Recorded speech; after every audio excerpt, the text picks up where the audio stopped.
Well, good afternoon, everybody. My name is Kerry Lane. I'm the co-project investigator for this year's NEH Challenge Grant. I'd like to first welcome students and faculty here. My students are in attendance. A special welcome to John Jay College history students, students of Dr. Paulino. Special thank you also to Ray Perez and Phil Roncaroni for always making these events look and sound magnificent. And of course, Marissa Berman, who's the assistant director of the Clifford Holocaust Center, who's been energetically and capably assisting our students as they research this year. So thank you to Marissa. This is our 7th colloquium of the year, and this has really been a very dynamic and remarkable year of interdisciplinary research. We have a very large-scale project in the works. We have 300 students, 15 faculty here at Queensborough who have been working with visiting scholars and Holocaust survivors. We've been reading dozens of texts, exploring and responding to the testimony from Holocaust survivors and these visiting scholars. I want to announce that students are feverishly preparing for our capstone event on April 16th, which will take place both at the Holocaust Center and at QPAC. On that evening, our students will take the lead, delivering 2 separate events, both of which documenting students' cultural and artistic responses to genocide across multiple disciplines.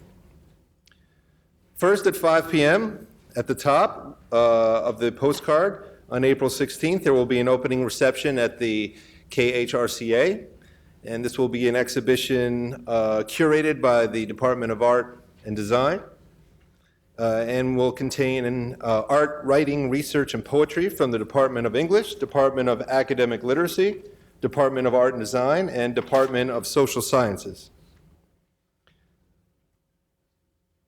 Then on the very same evening at 7 p.m., at the bottom of the card, we will walk across the quad en masse, and we will go into QPAC, where we will have a capstone performance of music, dance, and poetry from students of the Department of English, Department of Music, and Department of Health, Physical Education, and Dance. Needless to say, this large-scale interdisciplinary pedagogy project relied heavily on the Holocaust Center and other cultural and academic resources here at Queensborough to help its success. And to speak about this in more detail and how the KHRCA will continue to transformatively serve the campus and community, it's my pleasure to introduce its new director, Dr. Dan Lesham. Let's please give a warm welcome to Dr. Lesham.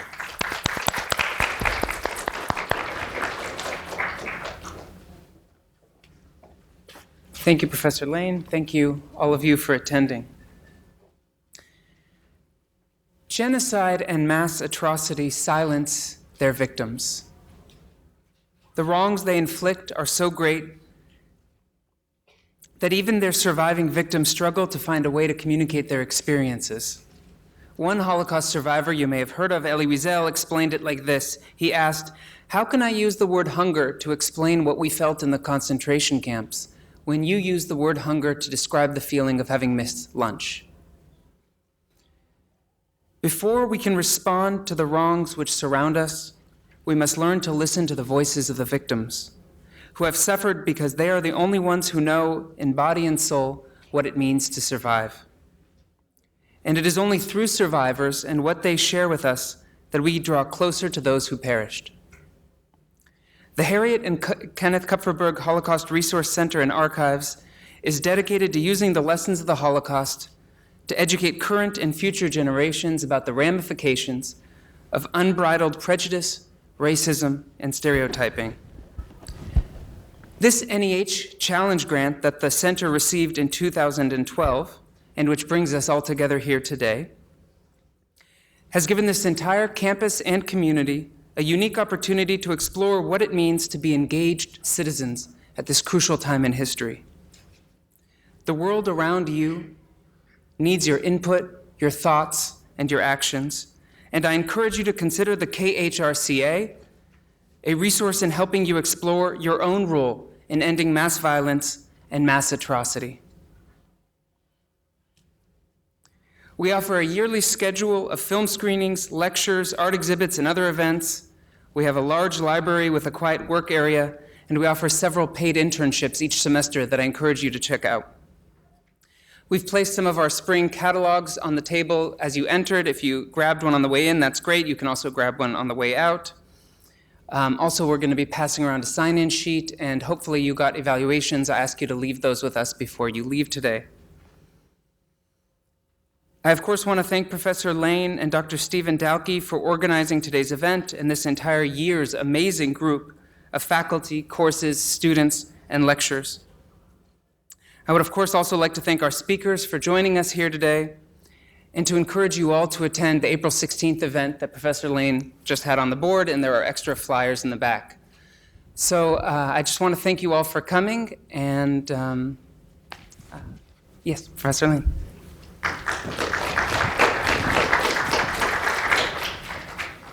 Thank you, Dr. Lesham, and welcome to Queensborough.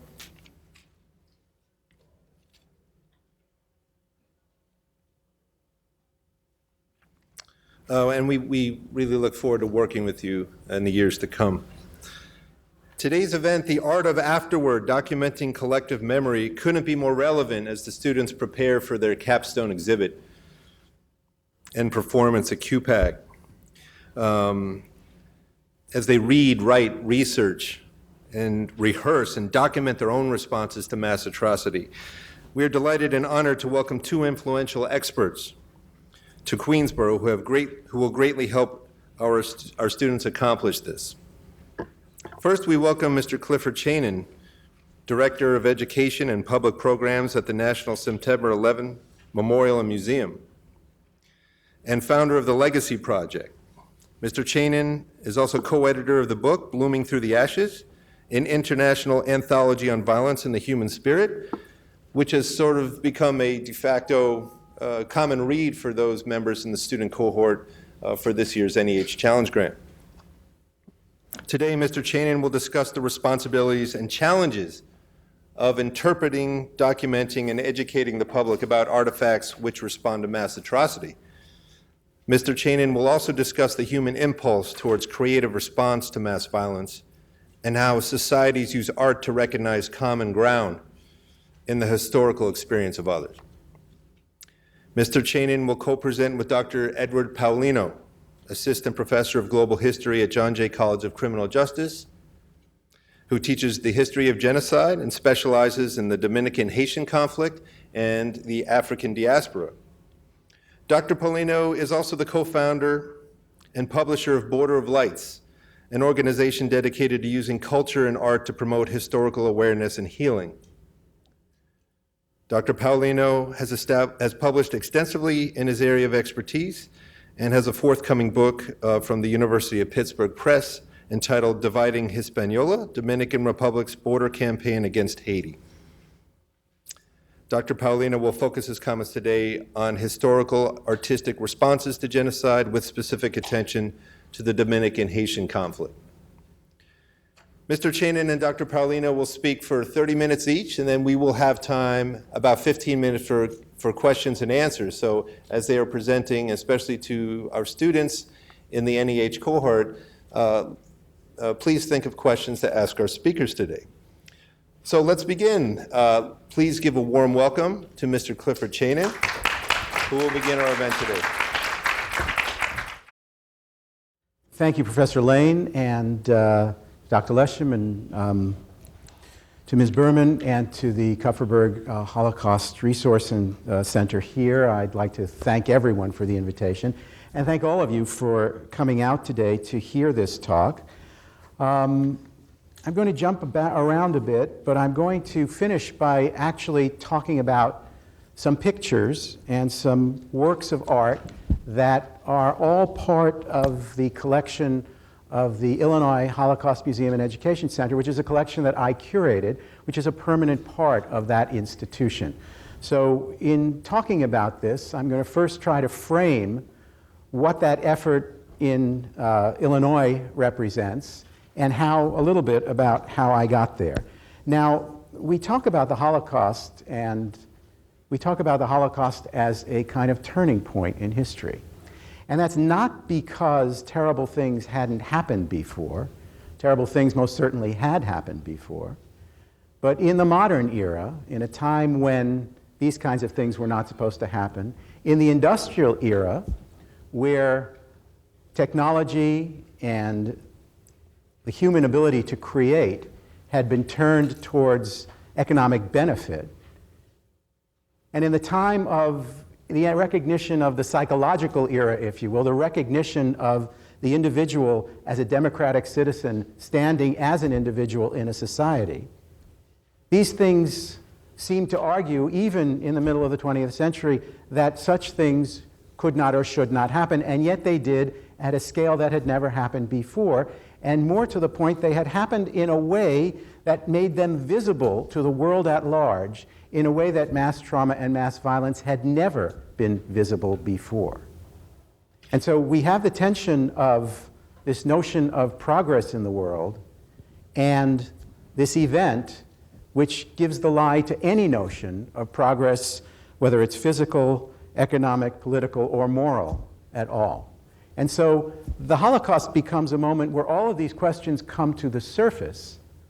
And in the aftermath of the Holocaust, people began asking the same kinds of questions about other events. Certainly events that came after the Holocaust, whether in Cambodia or Bosnia, but also about events that came before the Holocaust, whether it was slavery, the treatment of indigenous peoples, the Armenian genocide, and so on. So the Holocaust is an event that's bounded by a 12-year period of time from 1933 to 1945. That's the historical period of the Holocaust. But we live in a post-Holocaust time, which begins in 1945 and now 70 years later continues to this day. And it's something about that post-Holocaust time that I'm trying to get at in the curation of this collection, but also in some of the remarks that I'm going to make now. What is the character of this time, seen in the shadow of the Holocaust, but in the afterward of the Holocaust? And this is a point that I hope to drive home to you today, this notion of afterward. In the aftermath of this massive violence, this massive social, political, cultural trauma that the Holocaust represents, but that societies around the world have experienced in their own terms. And now, because of the way we understand the Holocaust, we can understand these other events as discrete events in a country's history, but also as a kind of global collective of this kind of violence and the effects it leaves on a society. Now, just after the Holocaust, the late 1940s, the famous German social critic Theodor Adorno, who himself had been forced to escape from Germany, he made the remark, to write a poem after Auschwitz is barbaric. And that remark fit into a broad context of things he was trying to say, but it's come to mean in the general imagination that you really can't create anything after the Holocaust, that looking at such an event at such a scale leaves you speechless, leaves you without the means to express anything about what has happened. And in a certain sense, I think we would all agree that there is something to that argument. There is something powerful. Words are inadequate to describe what happened. This is what the quote from Elie Wiesel that you heard just a moment ago represents. But on the other hand, the need for human beings to express themselves, certainly about general things, but about things of this scale that hit with such an impact, that leave such a trace behind. That need to express something is one of the most basic needs of humanity. So you have this weight of silence on the one hand, and you have a powerful human need to express something on the other hand. In fact, there is a whole branch of theology which reaches across all of the major religions, which frames this idea of what cannot be said and yet being pulled towards trying to say it. This is called the apophatic, which is a word I learned from an essay that I read and recommend to you called Imagination and Community by the great novelist and essayist Marilynne Robinson. She's not speaking particularly in religious terms. She's speaking in creative terms about how do you try to say something when you know the words are not enough to say it. Let me quote from her. She says, "As a writer, I continually attempt to make inroads on the vast terrain of what cannot be said, or said by me at least. I seem to know by intuition a great deal that I cannot find words for, and to enlarge the field of my intuition every time I fail again to find these words." So my parenthetical comment is the effort itself, the reaching beyond what your capacities are, and even failing, is somehow instructive and enlarges what you as a writer or as an artist have at your disposal. Continuing, that is to say, the unnamed is overwhelmingly present and real for me. The frontiers of the unsayable and the avenues of approach to those frontiers have been opened for me by every book I have ever read that was in any degree ambitious, earnest, or imaginative, by every good teacher I have ever had, by music and painting, by conversation that was in any way interesting, even conversation overheard as it passed between strangers. So there's the silence and the pull towards silence on the one hand, and the pull towards expression on the other hand. Now, if we think about afterwards, and I'm going to come to this in creative terms, but let's recognize for a moment that there was an afterwards in political terms to the Holocaust.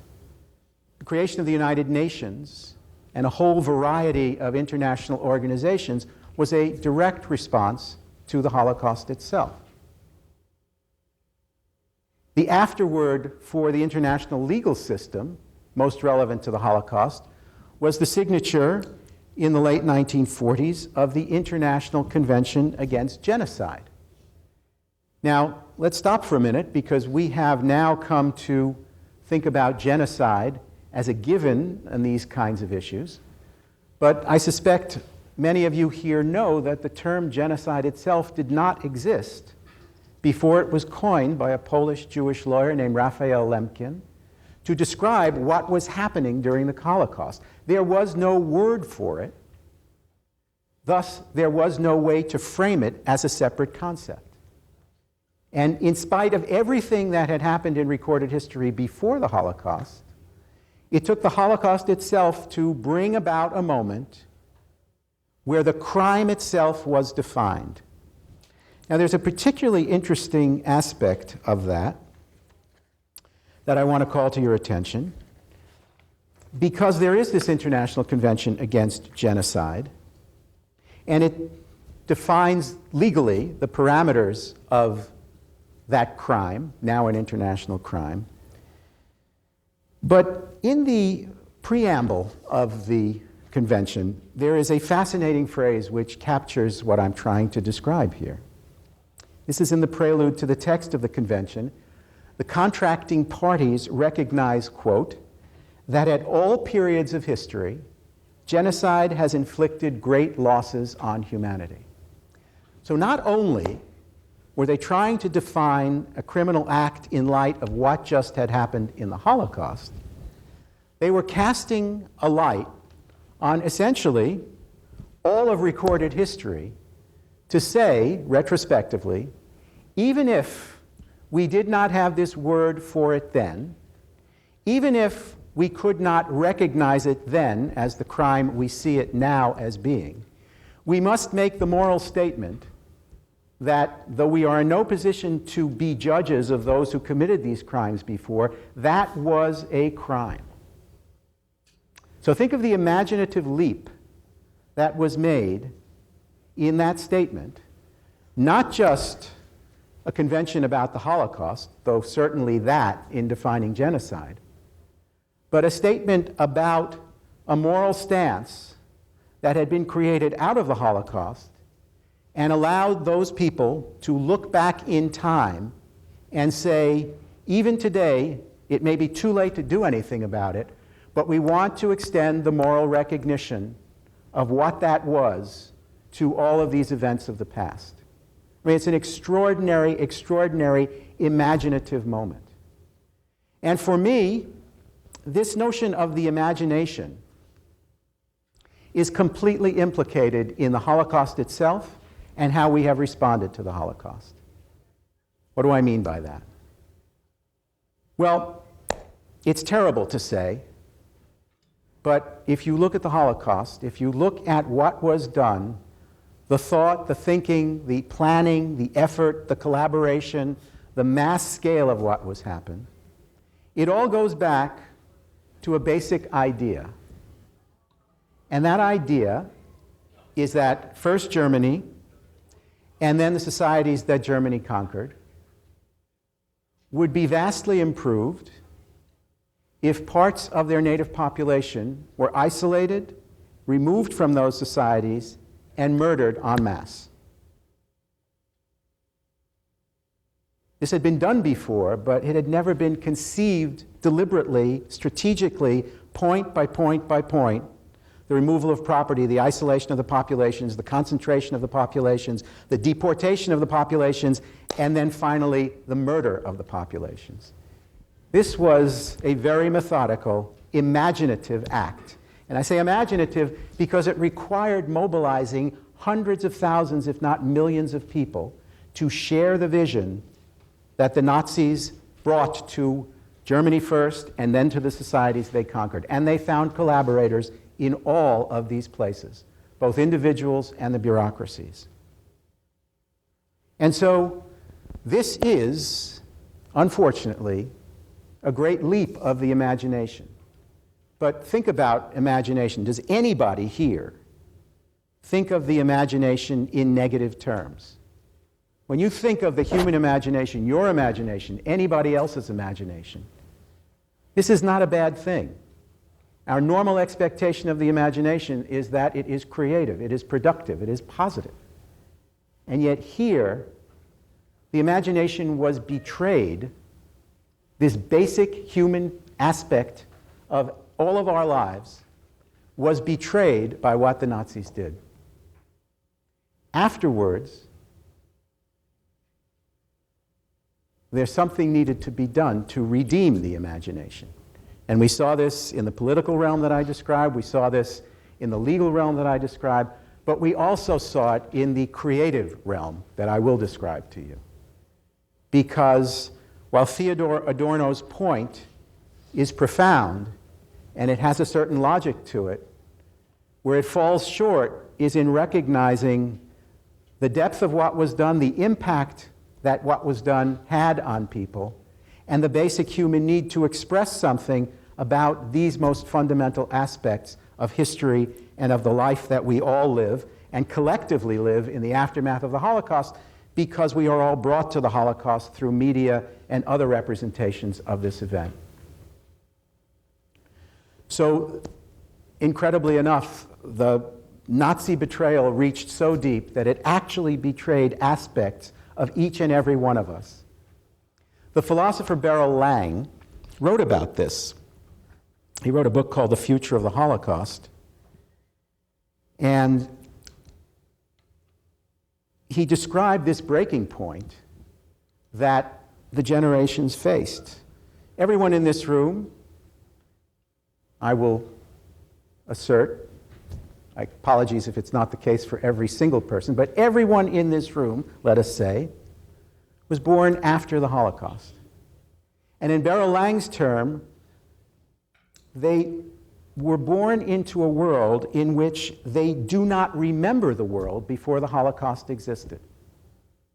So the Holocaust now is a reality. It's an imaginative possibility for every one of us in this room and for everyone born after it. Not being able to remember the world before the Holocaust was in it. That is a terrible, terrible circumstance of the reality in which we live. Yet it is nonetheless the reality that we all face. Primo Levi, the writer, described what that reality was as he saw it on the faces of the Russian troops that liberated Auschwitz, the concentration camp, the extermination camp, where he was being held. In If This Is a Man, he writes about those troops. They did not greet us or smile. They seemed oppressed, not only by pity, but also by a confused restraint which sealed their mouths and kept their eyes fastened on the funereal scene. It was the shame which the just man experiences when confronted by a crime committed by another, and he feels remorse because of its existence, because of its having been irrevocably introduced into the world of existing things. Irrevocably introduced into the world of existing things. So this is our reality. This is the heritage, if you will, the legacy of all that was done. And this is what the creative world is drawn to, because the creative world begins in the imagination. Now, when I started working on the Legacy Project, one of the striking things was I had no idea what was out there to find. The point of this was based on the observation that there was kind of a common heritage of afterwards, and that if you looked in societies that had struggled or suffered from some kind of act of mass violence, you would find works of art, works of literature, works of music, and so on and so forth, all expressed about their own pasts. But that was a hypothesis. It wasn't clear to me that it would be true. And so what happened next was I put a research group together based on scholars, critics, curators in as many of the countries that I could think of that might have such an event. The Soviet Gulag, the Cultural Revolution in China, apartheid that disappeared in Latin America, the wars of Rwanda and Cambodia, the colonial wars in Africa. I mean, any list you make, we likely touched on it in some way. And I sort of sent out this request to people who were the scholars who were expert in those fields, and asking them, giving them a certain number of criteria to document what there was out there. I will tell you, I was astonished by what came back. It was as if the floodgates had opened. It's not just that there was material, it's that there was major material from all of these places dealing with these kinds of things. And so it became a very different proposition all of a sudden, because it seemed clear to me that this material itself, this archive, had never been brought together, had never been put in dialogue with one another. And in fact, this archive, or the awareness that it could possibly exist, was a kind of artifact of this aftermath of the Holocaust, this recognition that all of these events, starting with the Holocaust, had played such an important role in each of their societies. And there needed to be some way to talk about that across cultures. Now, I have to say, it was important to be careful not necessarily to compare historical events. That's what historians do, and that's not what this was about. This was about the creative impulse in the aftermath of genocide and mass atrocity to make something that somehow redeemed creative possibilities that people could see. And so that aspect of memory, which hadn't been explored that frequently, that aspect of memory was brought into the Illinois Holocaust Museum and Education Center through this exhibition as a way of tracking the impact of the Holocaust, not just on the Jewish community, and not just on those concerned with the Holocaust after the Holocaust, but also with this idea that the Holocaust had reframed memory and reframed our imaginative possibilities, not just in Germany and in relation to the mass murder of the Jews, but in places all around the world that had been touched by this same phenomenon of living in the afterwards of an event. So let me try to explain a little bit what I mean. Legacy of Absence collection is the name of this collection in Chicago, and it's divided thematically. So the galleries are organized around themes rather than around historical events. It's a matter of reading the works in connection to one another. So the first image is part of the Empty Places gallery. And that's the first image you saw on the screen. And scanning through, all of these images have to do with places where something terrible once happened. And so the artist, the photographer in these cases, went back to a previous site of atrocity and took a picture of an empty place. Now, what was the point of taking a picture of an empty place? You're trying to capture the emptiness itself. You're trying to go to the point of origin of the crime and try to find something that comes out of the crime.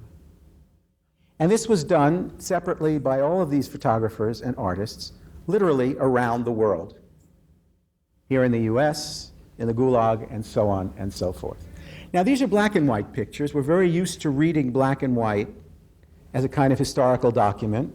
Since we live in a world of color, most of us, the black and white provides a certain kind of distance for us. All of these are empty places. But now, the most contemporary aspects of this work are now done in color as well. And that creates this tension, kind of the tension between what Adorno was talking about, what Marilyn Robinson was writing about, the tension between the documentation of a terrible event and the present-day reality of life returning to a place where terrible things had happened. This is the Mauthausen concentration camp by the Austrian artist Maria Theresia Litschauer, who photographed hundreds of sites in Austria where forced laborers had been put to work. Finally, of course, at Mauthausen. But you see the pond in her photograph. The pond in that photograph became the subject of a work by Pelagi Badguidi, who is Senegalese originally, lives in Belgium now. And she did a whole documentation process at Mauthausen where she's focusing on actual life returning to it. This looks like kind of more a painting than a photograph. But this terrible tension between the emptiness, the beauty returning to fill the emptiness, and what we feel or don't feel in relation to these kinds of things. Now, another part of this documentation, if we can call it that, by the artists who are creating around these events, is trying to capture something of the nature of the mass murder. These are all events in which countless numbers of people are killed, so that the individuality of the victim is taken from them and they become incorporated into a mass. And it's that mass that defines the crime, not the individuality of who was killed. This is from Joseph Scheiner, the Polish artist, Kebedech Tekleab, the Ethiopian artist, The River in Rwanda. You can just make out the bare outlines of the people. An Indonesian artist, Ivan Sagita. You don't see the individuals. In this work by Natanucci, you can practically see through the individuals as their body disintegrates. I'm rushing because I'm a little short on time. So you have the mass and the loss of individuality, but there is also this desperate effort on the part of artists to try to find something of the people who were once there. It's not enough to say all of these people were killed for the same reason, all of them met the same fate. You have got to get back somehow to something individual about them. Nomi Salmon, on behalf of Yad Vashem, documented a set of objects that were taken from the Jews who arrived at the camps and made an installation of photographs of these objects. The glasses, the shaving brushes, and the dentures.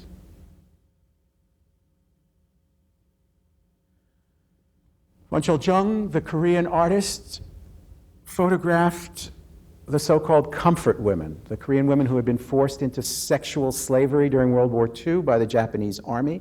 But he didn't photograph them, he couldn't, of course, as young women. He photographed them as old women and made linocuts of those pictures. And you can see the depth of the experience etched into the faces of these images.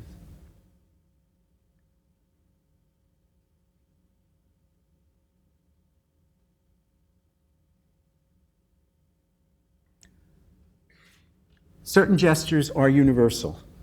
Certain gestures are known across cultures in all circumstances. This painting of a scene from the Warsaw Ghetto, presumably the mother, arms extended, following the small coffin. This photograph from Liberia. I mean, think of the Pietà at the Vatican. I mean, there are certain universals that have nothing to do with the color of the skin or the religious belief or anything else. Certain fundamental gestures that we all make as human beings in times of extremis like this. And these artists are working exactly with that. Here as well, from the Armenian genocide. Now, final section. Memory itself, as we know now from neuroscience, memory itself is not fixed. Memory changes all the time. The question is it coming out or is it going in? Are we holding on to it or are we losing it? In fact, I think we all know that both things are happening simultaneously, but artists deal with this in very different ways. Willie Cole, the African-American artist, took a set of ironing board motifs to create the image of a slave ship and the stowage of Africans being transported to the US for the slave market. Interestingly, as he describes it, the irons, which is a representation, of course, of the work that people were forced to do, but the irons have different patterns on them, and that represents sort of the diversity of the peoples who were brought from Africa. And look at how uniform the alignment of these people is inside the hold of the ship.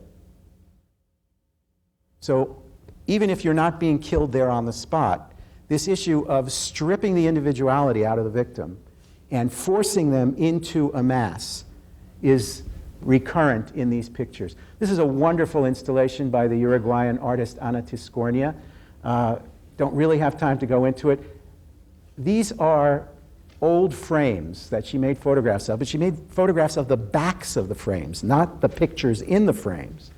So of course you know what they are. They look very familiar to you. And what you see is this sort of barrier that you can't get past. You want to basically take this and turn it around and see what the picture is, but you can't get there. And I will say parenthetically, so many of the Latin American artists who work with these issues of memory and disappearance because of the political issues in Latin America in the 70s and the 80s have done really extraordinary work. Ana Bialabroda, who is an artist who is daughter of Holocaust survivors. What's interesting about this piece is the backdrop is actual upholstery material.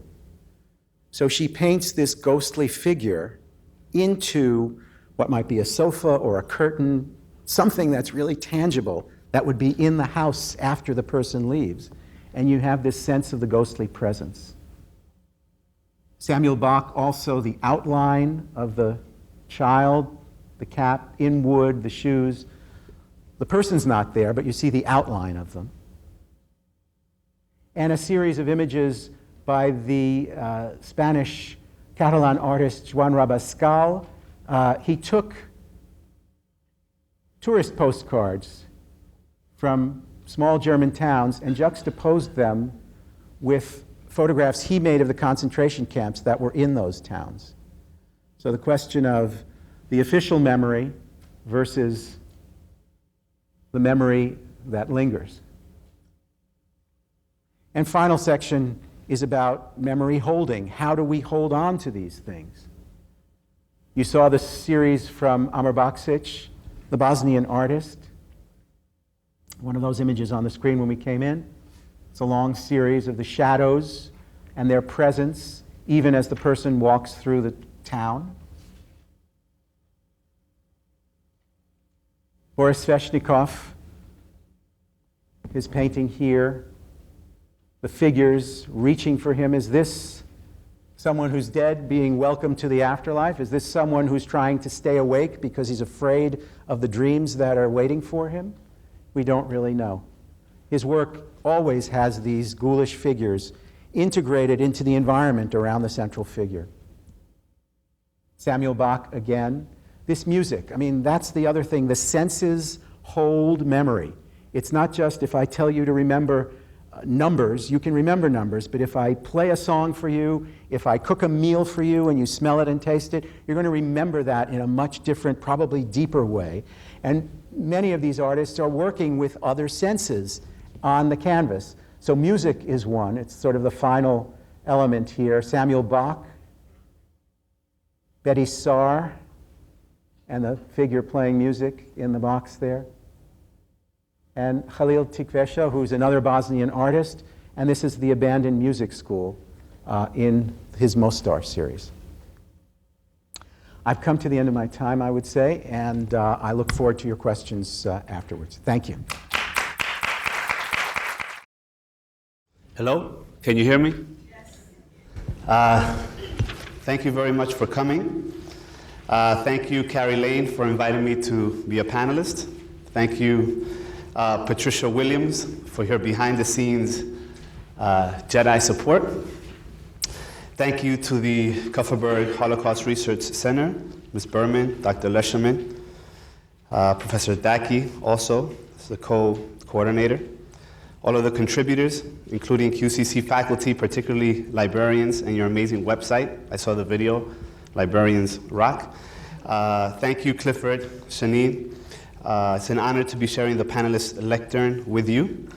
Thank you, QCC students, and last but not least, thank you to my John Jay students for attending the panel.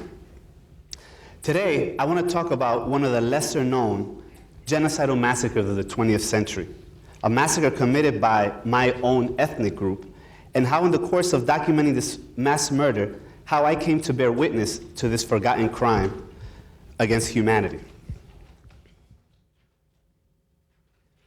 During the last weeks of September and early October 1937, the Dominican dictator Rafael Leonidas Trujillo, a light-skinned mulatto with a Haitian grandmother from a working-class family in the Dominican city of San Cristobal, and who came to power thanks to the 1916 U.S. occupation, ordered the mass murder of an estimated 15,000 ethnic Haitian men, women, and children in the Dominican Republic.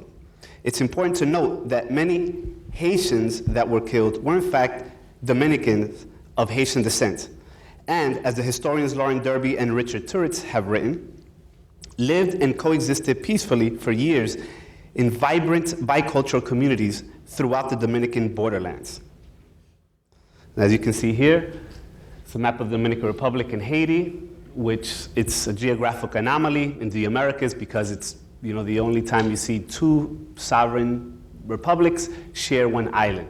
And this is a product of, or a legacy of European colonialism, right? It's like the legacy of the French and the Spanish going at it and fighting against each other. This mass murder was concentrated throughout the Dominican border, but extended to many non-border Dominican cities and towns. The operation was conducted by the Dominican military, but it also recruited conscripted Dominican civilians. The weapon of choice, the machete. Rather than using firearms exclusively and thus reveal an organized and militaristic campaign, Dominican perpetrators used the machete so as to hide behind and capitalize on the long history of cattle rustling in the region to falsely project a spontaneous uprising by Dominican peasants, defending their livestock against bad bands of Haitian thieves. In actuality, the massacre was a government-sponsored and methodical plan prepared at least a year in advance. There's no smoking gun that explains why Trujillo ordered the slaughter, but the more plausible one is that he aimed to secure control of the porous border that historically served as an escape route to Dominican revolutionaries. Indeed, many anti-Trujillo exiles during that time escaped through the border and received refuge in Haiti. As you can see here, this is one of the photographs I took from the southern border. The border is a north to south vertical border, right, on the map, 300-mile border. And this is in the south. And as you can see here, this is an international crossing. And I crossed this river. On the right, Dominican Republic. On the left, Haiti, and I met two friends, 50-year-olds, who grew up there. And I told him, hey, I'm researching. And he says, do you want to come to Haiti? I said, sure. So I get to their house, they make me coffee, it's 8 in the morning, and I'm nervous because I don't have a passport or anything. He says, don't worry about it. And we start walking on the streets, on the right side, Dominican Republic, and then all of a sudden, you come to these alleys, these streets, and then this ravine, and you get to this small kind of brook, and he says, take off your socks, put them in your shoes, pull up your pants hems, and cross over. And we were there, just like that. No TCA, no Homeland Security, right? And they proceeded to switch from Spanish to Creole. Some of the victims during this massacre were shot, but most were macheted to death, not unlike Rwanda almost 60 years later. Many of the corpses were burned and buried in unmarked graves, the forensic evidence to remain forever hidden. Only those Haitians who worked and lived on the US-owned sugar plantations in the Dominican Republic or rescued by courageous Dominican Samaritans were spared. At the time, Trujillo's denial of complicity in this premeditated mass murder was rebuffed confidentially by American diplomats with first-hand knowledge of the horrific scale of violence taking place in this part of the Caribbean archipelago. Growing up, I had no idea about this part of my history. I knew of Trujillo and his totalitarian dictatorship. My family had survived the dictatorship from the 30s, the 40s, the 50s. And they used to tell me Orwellian stories of ubiquitous Stasi-like spies arresting you.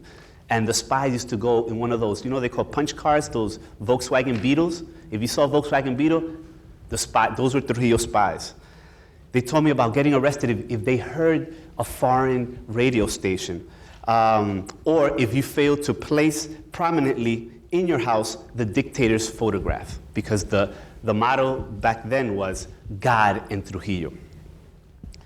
I knew of the kidnappings, the rapes, the tortures and murders, the fear, but nothing about the massacre until college. As a college sophomore in 1989 at the FDR Presidential Library in Hyde Park, New York, I discovered for myself diplomatic correspondence that showed a widespread government-sponsored killing spree had indeed taken place, and that President Roosevelt knew Trujillo was lying about his regime's orchestration of it. It was there in Hyde Park where I first read those sentences found in a diplomatic communique from R. Henry Norweb, then the US ambassador to the Dominican Republic, writing to his boss, Secretary of State Cordell Hull in Washington, D.C. And this is part of it, but I'm going to read most of it.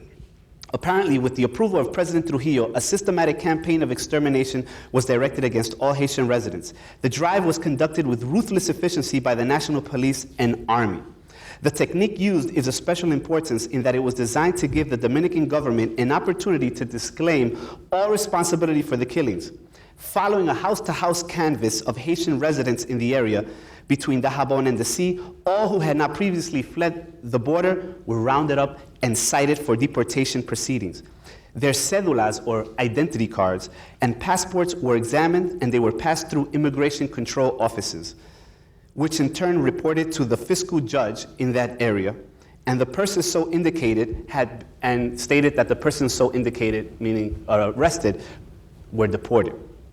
The Haitians were then quietly murdered by the Dominican troops.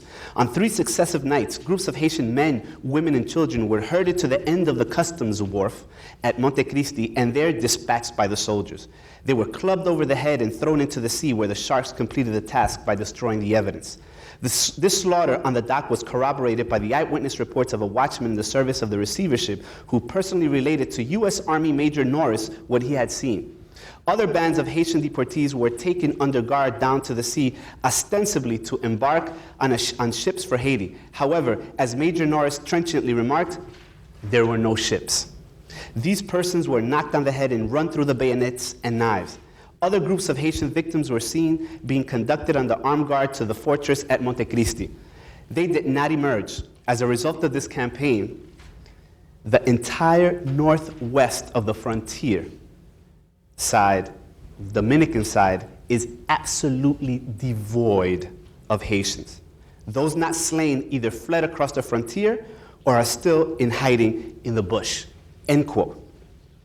Here was a United States ambassador, not unlike his counterpart, Ambassador Henry Morgenthau, who 20 years earlier sent diplomatic communiques to Washington, D.C. from Constantinople in 1915, warning about race extermination of what became the Armenian genocide.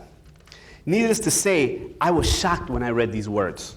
When I was 20, 19, extermination? I couldn't believe it. For me, extermination was genocide, and genocide was Armenia, the Holocaust, Cambodia. But Dominicans carrying out a systematic campaign of extermination? You know, those people, my family, who greeted me at the airport, hey, for Christmas, giving me rum, and hugging me and kissing me.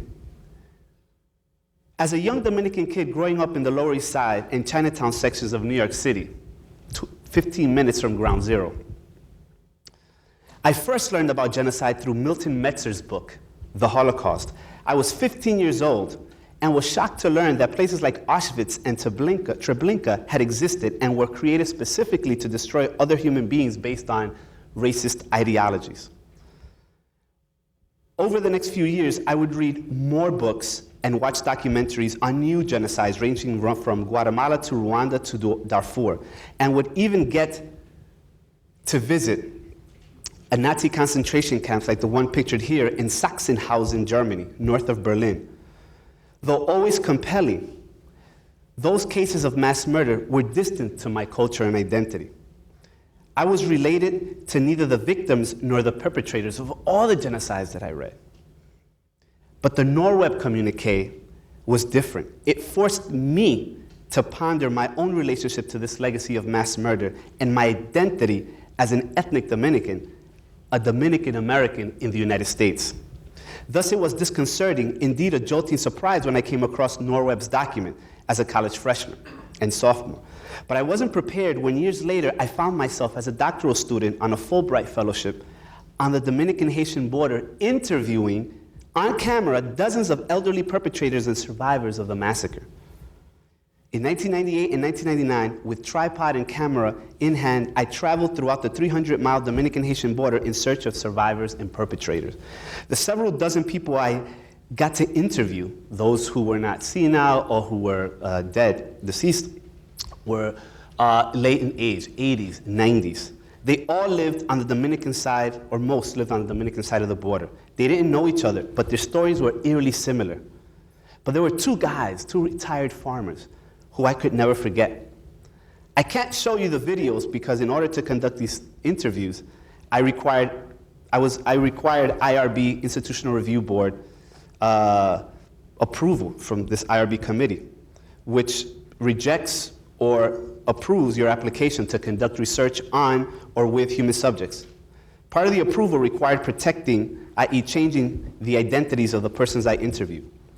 These IRB procedures, as many of you may know, were a direct response to practices by Nazi doctors and U.S. Public Health Service, by the U.S. Public Health Service and the Tuskegee syphilis study, respectively, which conducted experiments on human subjects without their consent or well-being in mind. With this in mind, 2 years ago, I wrote a play called Eris Perejil to express this kind of intense, visceral kind of testimony of these perpetrators. So I'm going to do what I did do in the plays. I'm going to act it out. The first was a wiry and feisty 80-year-old Ramoncito, sinewy build, piercing eyes, constantly surveying his surroundings as I interviewed him. Like he looked like a Dominican, his eyes going back and forth. He looked like a Dominican Cylon, you know, from Battlestar Galactica? Vroom, vroom, vroom, vroom, vroom, vroom. Always looking, and you think, how did his participation in killing inform his personality? This is what he remembered. What? What happened if you didn't go with the patrols to search for Haitians? You know what they would take us if you didn't help the soldiers? They would see you as enemies of El Jefe, of Trujillo, and they would put a chair here, press a button, and you ended up in La Cuarenta, the prison. At that time, you could not play. Look, I don't know you. I just met you. But we're in a democracy where everyone has the right to say whatever he wants. But at that time, I would tell you, no, papi, I have nothing for you. What? Would you like some coffee, Mr. Paulino?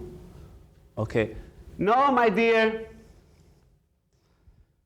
No, I didn't think the killings were a good idea, but it was El Jefe's will. At that time, if the president ordered something, you had to do it. Sometimes you did not agree, but you had to keep it to yourself. Yes, I participated. There was a warehouse of arms in the army station. For them to know that one performed, the recruits, good service, you had to bring back the ears of those you killed. If you killed one ear was sufficient. But if you killed 2 Haitians, you had to bring back 3 ears. The other man I interviewed was 99-year-old Miguelo. He had a sad and very wrinkled face as if someone with a fork had carved vertical streaks on it. He guided soldiers in locating Haitian communities near the border. Like Ramoncito, he too, right, as reminiscent of Hannah Arendt's The Banality of Evil, was just following orders. Personally, I saw it, and it filled my heart with sorrow, but I couldn't speak. I can't say, don't do this, because they were the chiefs. So I turned my face. I turned my face so as not to see certain things. In the mountains, the soldiers made a pit. There was a guard with a Haitian woman that was about to give birth. And that guard took his knife to her throat and ripped the belly. And the baby was left dangling. It was moving. Then the soldiers took the dead bodies to wooden barrels and they burned them. In the mountains, the soldiers carried with them a bottle of gasoline, a box of matches, and a needle. And they made holes between the toes of the dead bodies. Then they would place lighted matches or burning wooden sticks in the holes. And then the flames would slowly consume the bodies.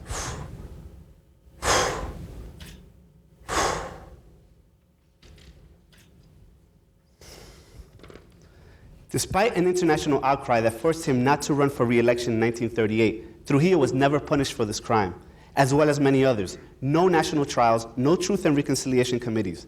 Eventually, the Dominican government negotiated with the Haitian government an indemnity of $750,000, which eventually was lowered to $500,000.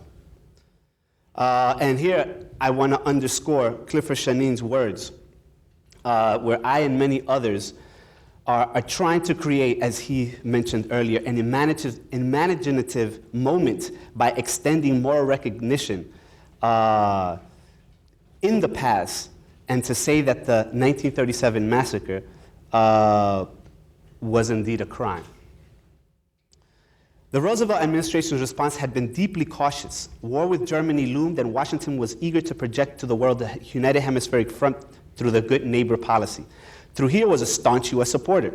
4 years later, the United States entered World War II, and Trujillo's crime was forgotten.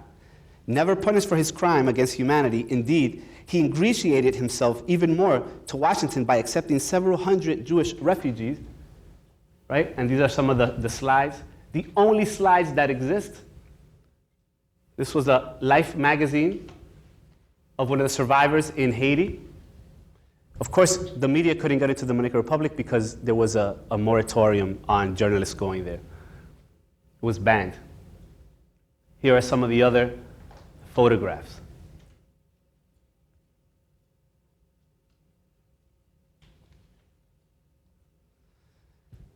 So I was saying, Trujillo ingratiated himself with Washington, D.C. by accepting several hundred Jewish refugees for settlement on the northern side of the island, today town of Sosua, at a time when most countries, including the United States, refuse European Jewry entry into their ports. And we can remember the SS St. Louis. My research allowed me to document the massacre, but bearing witness to this event and its legacy in a very public and unprecedented way would take the death of my good friend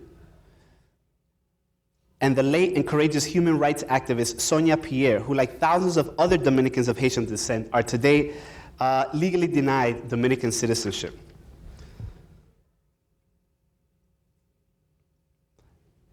And she died in December of 2011. And here she is, the recipient of the 2006 Robert F. Kennedy Humanitarian Award. And I was lucky enough to be there. And you see here the late Senator Edward Kennedy, and then to the left, the woman that has her back to you is Ethel, the widow of Robert Kennedy, and there is Sonia Pierre in the center. Human rights activist. Serendipity. Margaret Mead, and I paraphrase, said, "Never doubt that a work of a few can change the world. Indeed, it is the only thing that ever has."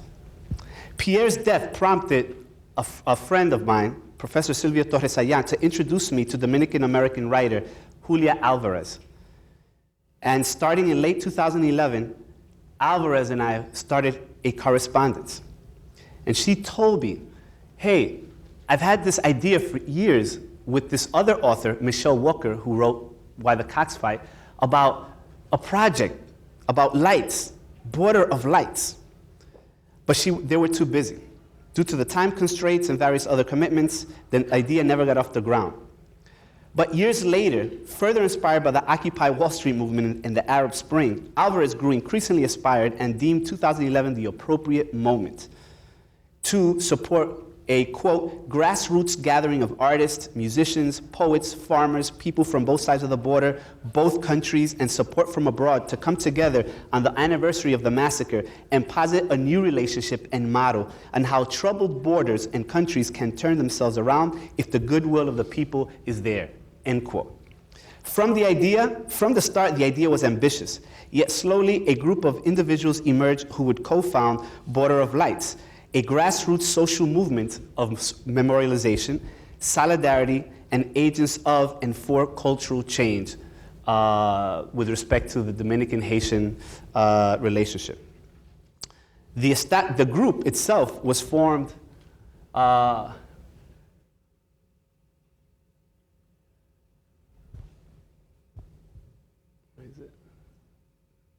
okay, this is the emblem. The group was kind of crystallized in February of 2012. It was very organic, and we used technology. Technology was very important to meet every Wednesday on this platform. I don't know if you know Wigio Conference Center. And every Wednesday night at 10, we called in and we talked about, okay, how do we do this? How do you bear witness? How do you come together? Okay? And several of us, Americans, Black Americans, white Americans, Haitians, Haitian Americans, right? And what we did is use the technology of Wigio to then really build other platforms, right? So we had the Wigio Conference Center, and then what we did is we created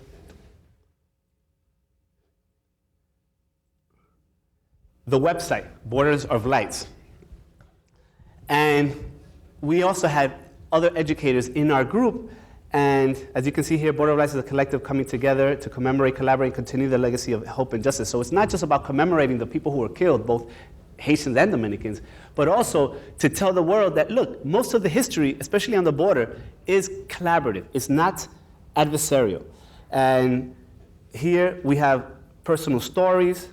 If you click on here, different people, Michelle Walker, former Haitian ambassador to the United Nations, Rita, to the US, Rita Dove, poets, and anyone can participate. You can send in your photographs and we'll put it in. It's very organic, it's very open source.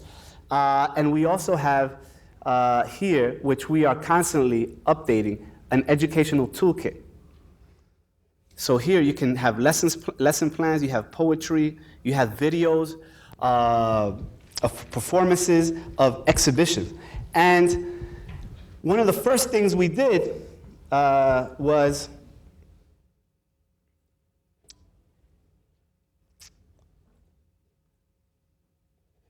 Nianda Loiseau, who was attending NYU, and she's a dramaturgist and a kind of playwright. She organized the first monologue series, inviting across the country submissions based on the Haitian massacre. And we invited actors, and I'm a historian, I'm not a producer. I don't know anything about acting, but here I was producing professional actors that wanted to be part of this project. And here is in August, the first time probably publicly in the United States that the massacre was commemorated at NYU. Here's another. And at the end, we ended with kind of our signature, which is candles and the light. And this took place, called the Night of the Monologues, at the Judson Memorial Church at NYU. Okay? Never before did we think that what happened in 1937 could be expressed on a stage so vividly, so profoundly, and so beautifully. 8 writers created words that gave a voice to the voiceless. Actors that were the voice. A voice that lingered in our minds long after the night was over. The other platform we used was Kickstarter. Anybody know Kickstarter? Anybody use Kickstarter? It's phenomenal. I grew up before the cell phone age. I'm a Generation Xer. So I'm 45, so I'm still learning from my students. But what we did is we set up a Kickstarter campaign in late August. And by late September, right before we went to Haiti and the Dominican Republic, we had raised around $5,000 from people across the country we would have never met, people from us and around the world, people from Portugal saying, we are in solidarity with you, right? And with that money, we were able to fund our activities in the Dominican Republic and Haiti. Okay? This is just a group, this is the core group.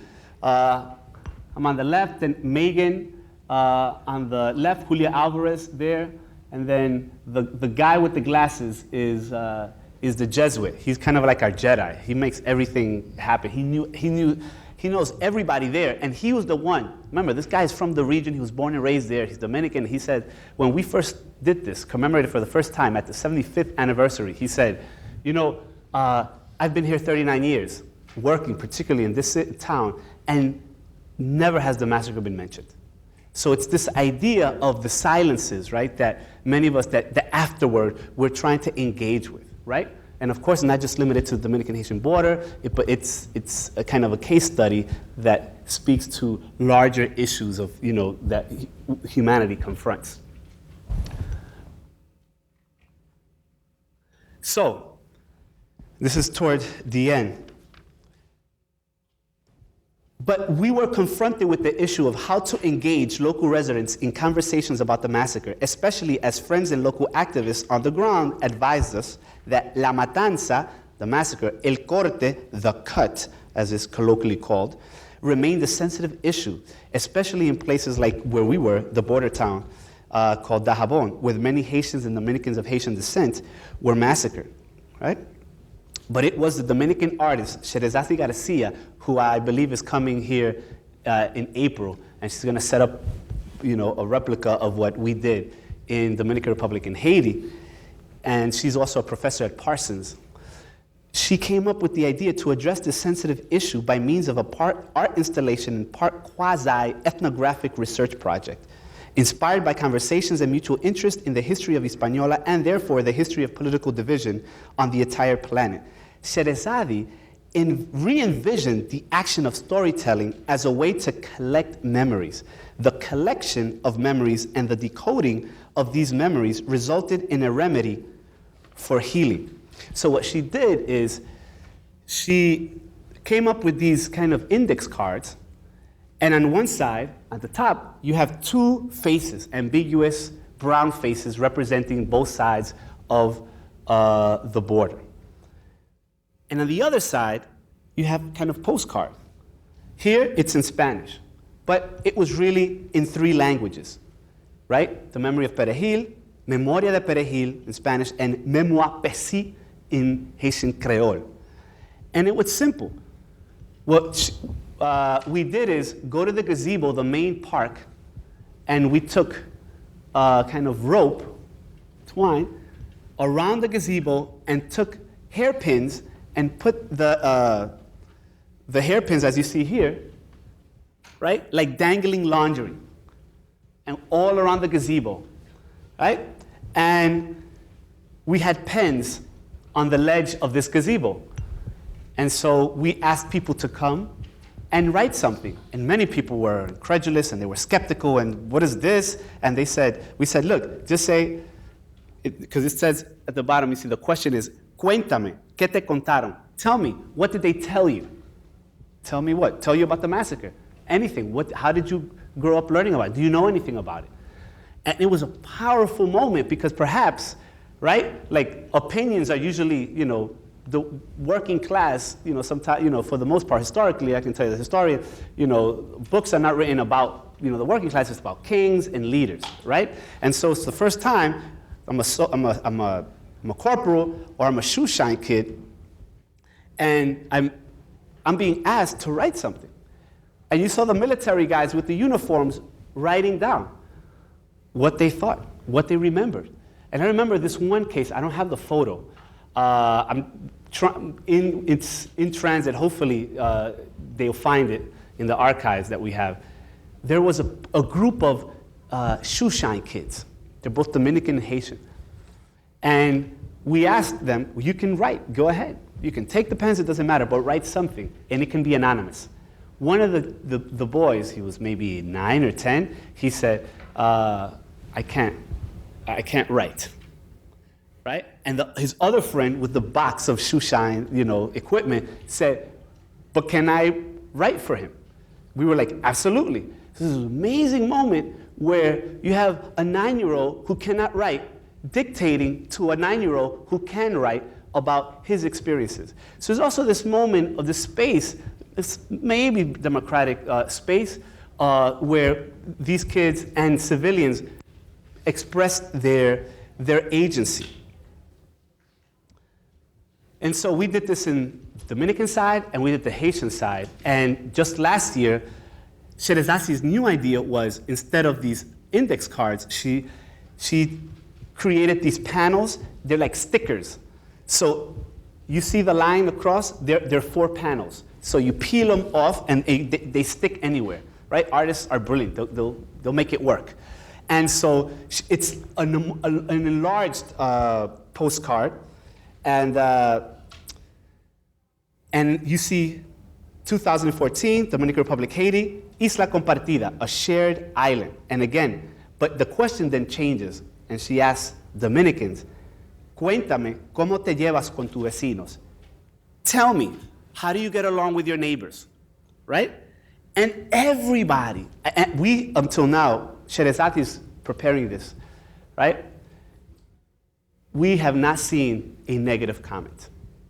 Remember, these are people residents who live on the border and who see Haitians every day and have a different experience than perhaps people who live in the capital, which is about 6-7 hours away.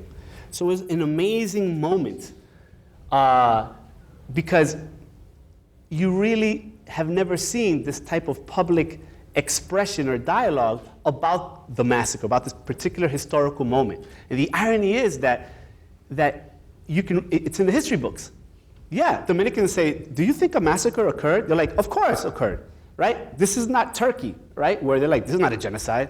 Oh no, it's not, right? Or maybe even Japan, where the relationship to World War II is different than perhaps, it is than the United States in terms of responsibility, complicity. But Dominicans, and I think goes throughout, across generations, it's in the history books, the high school books, but they don't see it as an indictment on them. So that is to say, a 20-year-old, a 25-year-old German who did not live through the Holocaust has been taught that even though I wasn't there, even though my family was in a cave somewhere in Munich and I had nothing to do with it, that is also my history. And I have to embrace it. I have to engage with it. I can't just chalk it to, that's Trujillo, and it says nothing about me, right? Right? Daniel Goldhagen would differ, right? But that's exactly what the many Dominicans do. They say it wasn't about me, it was about the dictator, he's bad, and that's it. Okay, so to end,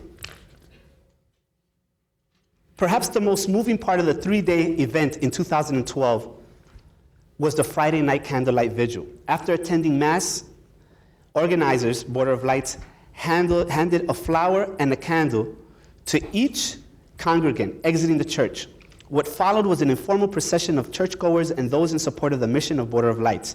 The group, more than 100, walked, guided only by a small fleck of flame emitted by each candle from the church to the bridge, the boundary on this spot of the northern border that divides Haiti and Dominican Republic. At the bridge, the Jesuit father, Regino Martinez, led members of his group called Solidaridad Fronteriza, along with local residents, in a brief prayer. And the prayer was followed by songs and poems written by Julia Alvarez, Edris Dandicant, and Dominican feminist activist Chiqui Vicioso. Everyone held their candles toward the river, toward Haiti, while someone on the Dominican side climbed down to the river and placed in the water several papier-mâché boats, each with a burning candle that floated down the river. At the same time, Haitians on the other side of the river, led by 2 Colombian nuns, Las Juanitas de Saint Jean Evangeliste, were doing the same thing, holding their lit candles toward us, placing papier-mâché boats on the Haitian river below, singing and praying. Both sides engaged in a multilingual exchange, acknowledging the other. Hello, we are your brothers and sisters. We love you. Many who were there that night confess the sea of candles on both sides of the border was emotionally overwhelming. It marked the first time the thousands of victims who perished during those tragic weeks in the late 1937 were remembered in such a public transnational act of solidarity, and on Dominican and Haitian territory simultaneously. One could not help but think about that balmy hot night back in October 1937, in which literally hundreds, thousands of people raced for their lives to cross the river, the very river we were now overlooking. The carnage, the sounds of men, women, and babies screaming out of fear, and the unknown, the cries from survivors, maimed and bleeding, splashing and thrusting their bodies across the river. Some, but certainly not all, arriving miraculously on Haitian territory, as Edward Standicant has written in her book, The Farming of Bones. On this very river, the Massacre River, named for an 18th century colonial battle between Spanish and French forces in October of 2012, there was an eerie sense among those of us there that night, the initial stage of closure, allowing for the spirits of those murdered and who's wandered for decades throughout the Dominican-Haitian borderlands without a fitting requiem to perhaps finally, would come to rest. The beginning, perhaps, of a historical reckoning for a nation with a peculiar past. At last, their lives and deaths would be unacknowledged. By commemorating the anniversary of the Massacre of Border of Lights, we've helped foster solidarity between Dominicans and Haitians on the border and beyond, and to show that historic relations between Dominicans and Haitians have been far more collaborative than adversarial. Indeed, Dominican anti-Haitianism is and was never timeless. What it means to be Dominican in the 21st century should mean being part of an inclusive national identity, where everyone, even Dominicans of Haitian descent, can be equal citizens, and this despite the recent hanging or lynching that occurred in September of a Haitian peasant.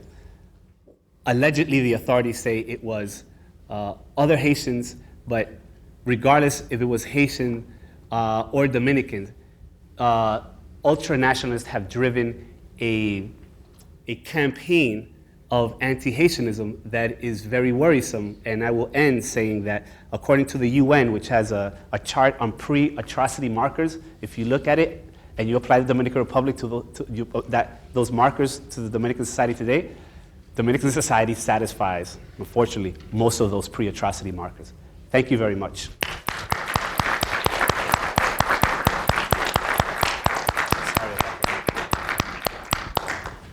Okay, we have about 10 minutes for questions and answers. And Ray, when you ask your questions, please use the microphone. Okay? Yeah, hi. Dr. Paulino, I want to ask a question Clifford, maybe come up, yeah. regarding the situation with Trujillo.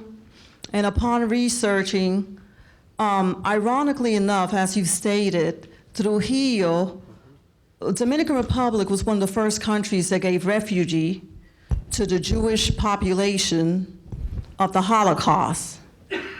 And my understanding was that Trujillo wanted to do this to so-called whites in the race. Can you kind of explain that?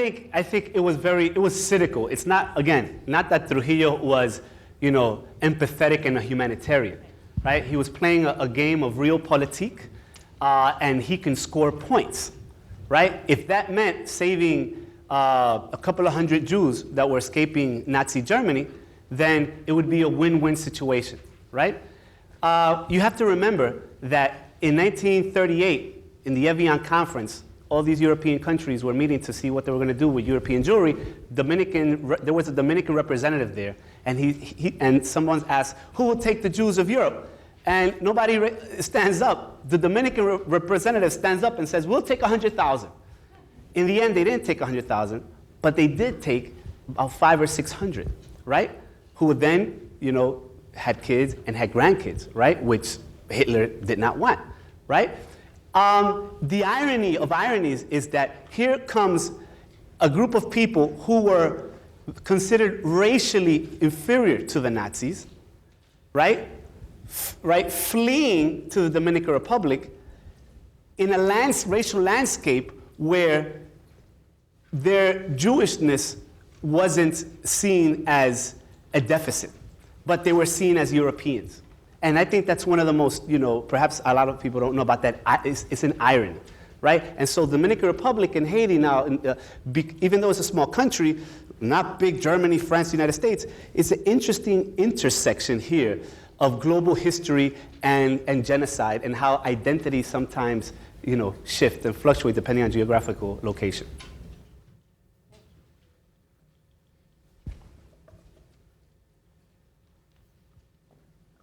A question for Mr. Chanin. Our students are getting ready to create catalogs and write wall text. From a curatorial perspective, for a student who's never done this before, could you speak to their process of documenting collective memory for the first time and the sensitivities around that, or maybe stylistically even? Yeah. It's a great challenge. The first challenge of curation, of course, is what's in and what's out. And you have to make choices. And in making those choices, you are essentially creating a rationale. And that gives you at least the starting point for explaining this in a text panel or in a catalog. Why was the work that you've decided to include, why is that included? What does it say? How do you read it? How do you interpret it? What is it there for? What point is it trying to make? And so, obviously, there's a lot more to curation and to text writing. You have to get into the object. You have to explore in one way or another the ways in which the artist expresses the point that you're trying to make. But fundamentally, I think the basic idea of curation is providing a rationale for showing each thing in the exhibition. And everything in an exhibition needs to start with the question, what is it doing here? What purpose does it serve towards the broader point of the exhibition?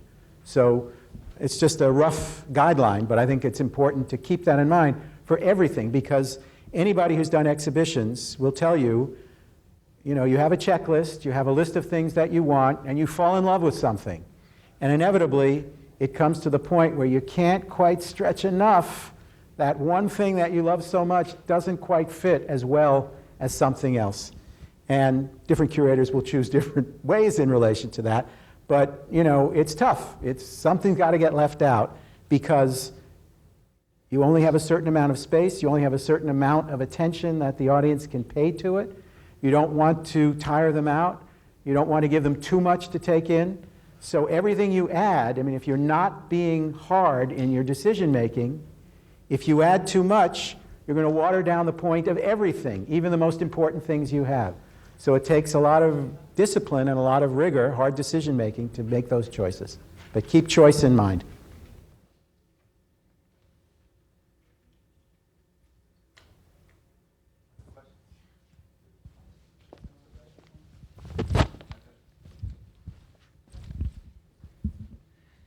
Hello, thank you both for very interesting and engaging presentations. I have a question for both in the 9/11 memorial context and with the Haitian massacre context, thinking about the importance of time, what some people call latency, the time between the event and the time in which it's remembered actively.